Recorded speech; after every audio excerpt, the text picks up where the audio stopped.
Alleluia, Alleluia, Alleluia, Alleluia.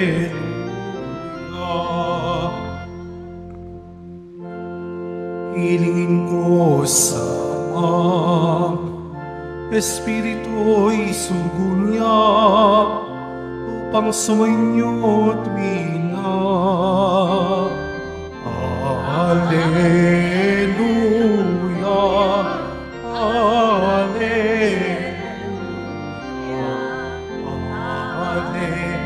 Alleluia, Alleluia.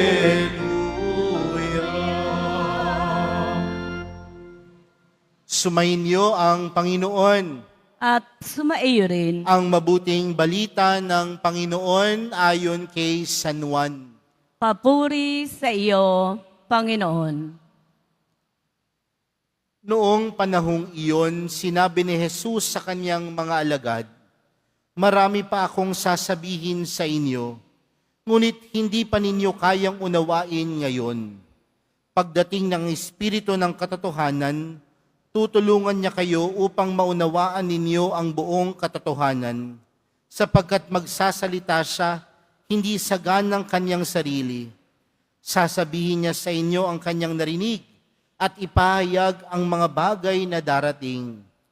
Pararangalan niya ako, sapagkat sa akin magmumula ang ipapahayag niya sa inyo. Ang lahat ng sa Ama ay akin. Kaya ko sinabing sa akin magmumula ang ipapahayag niya sa inyo." Mga kapatid, ang mabuting balita ng Panginoon. Pinupuri ka namin, Panginoong Heso Kristo. Magsipo muna po ang lahat. Magandang tanghali po sa inyong lahat. Pwede bang batiin ang katabi ng magandang tanghali? Mga kapatid, patuloy po tayo sa ating pagninilay. Ngayon pa din pong ika-6 na linggo sa Pasko ng muling pagkabuhay ng Panginoon. At sa araw na ito, kagaya ng aking nabanggit sa pasimula po ng ating pagdiriwang, ay inaalala at ginugunita po natin ang kapistahan ng pagpapakita ng Mahal na Birhen sa Fatima. At kanino po nagpakita ang Mahal na Birhen sa Fatima? Sa 3 bata, kay Lucia, kay Jacinta, at kay Francisco.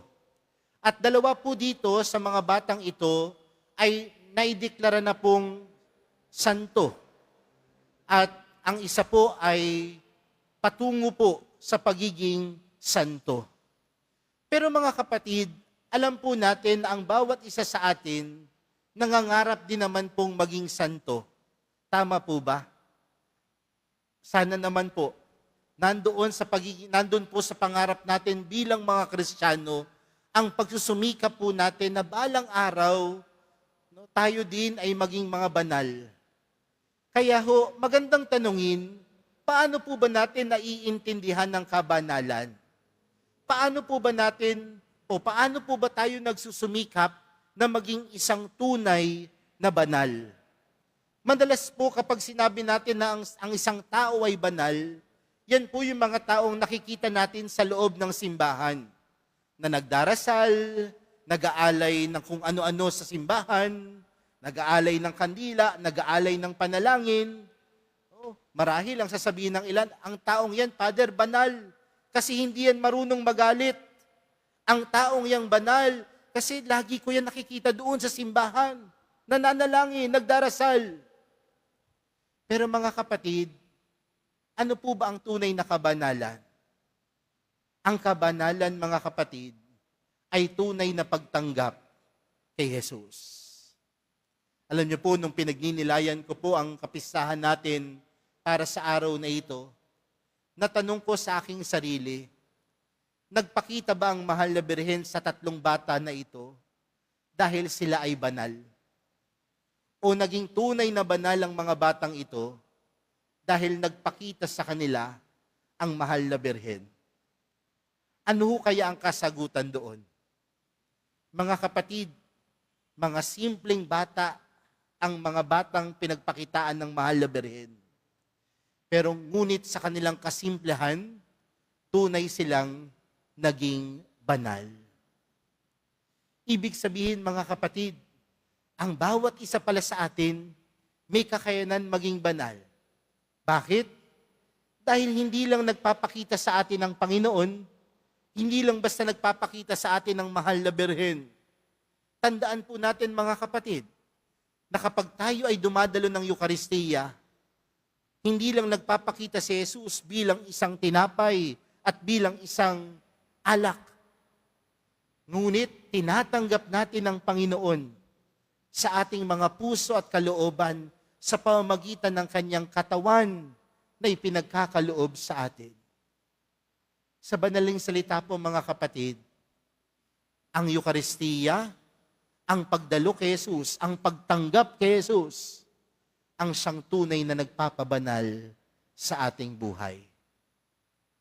Marahil ang kabanalan ng tatlong batang ito ay hindi lang dahil meron silang biyayang tinanggap nung nakita nila ang mahal na Birhen. Ngunit natamo nila ang tunay na kabanalan nung tinanggap nila si Jesus sa pamamagitan ng mahal na Birhen sa kanilang buhay. Kaya, makasalanan man tayo, may pagkukulang man tayo, may kakayanan tayong maging banal. Tingnan mo ninyo yung katabi ninyo. Sabihin mo, pwede kang maging banal. Tanggapin mo lang ang mahal na pong Jesus Nazareno. Tanggapin mo lang si Jesus. May kakayanan kang maging banal. Alam niyo po mga kapatid, nung nagpakita po ang mahal na Birhen sa tatlong batang ito po ay nung taong 1917. Mahigit 110 taon na po ang nakakaraan nung nagpakita po ang mahal na Birhen ng Fatima sa tatlong batang ito. At nung panahon na yon, nakakaranas po tayo ng unang pandigmaang daigdig. First World War. Kaya ano ang panalangin ng mahal na Birhen? Magbalik loob sa Panginoon. Humingi ng kapatawaran sa pagkakasala at manalangin ng rosaryo para sa kapayapaan. Mga kapatid, mahigit 100 taon na po ang nakakaraan. Yun po ang mensahe ng mahal na Birhen. Pero ang tanong, di ba ho, hanggang ngayon, may digmaan pa din. May kaguluhan pa din. May hindi pa din pagkakasunduan. Magulo pa din ang lipunan. Magulo pa din ang lahat ng bagay. Ngunit baka marahil ang mensahe ng mahal na Birhen noon ay hindi pa natin lubos na tinatanggap. At oras na tanggapin natin ang mensahe ng mahal na Birhen, doon magkakaroon ng kapayapaang minimithi mismo ng ina ng Diyos. Baka maraming kaguluhan sa mundo dahil nagiging makasarili. Kaya marahil maraming kagustuhan sa mundo dahil sariling interes ang namumutawi. Pero kung sinatanggap ang Panginoon sa ating puso at buhay, namumutawi ang katotohanan, ang kapayapaan, at ang pag-ibig ng Diyos. Marahil ang mensahe ng mahal na Birhen ng Fatima ay mensahe niya magpahanggang ngayon. Natanggapin natin si Jesus, magbalik loob tayo sa Panginoon, at tunay tayong magiging banal. Mga kapatid, sa pagpapatuloy po ng ating banal na misa, ngayong inaalala po natin ang pagpapakita ng mahal na Birhen ng Fatima. Patuloy po nating ipanalangin ang ating mga sarili upang tanggapin natin siya ng lubos.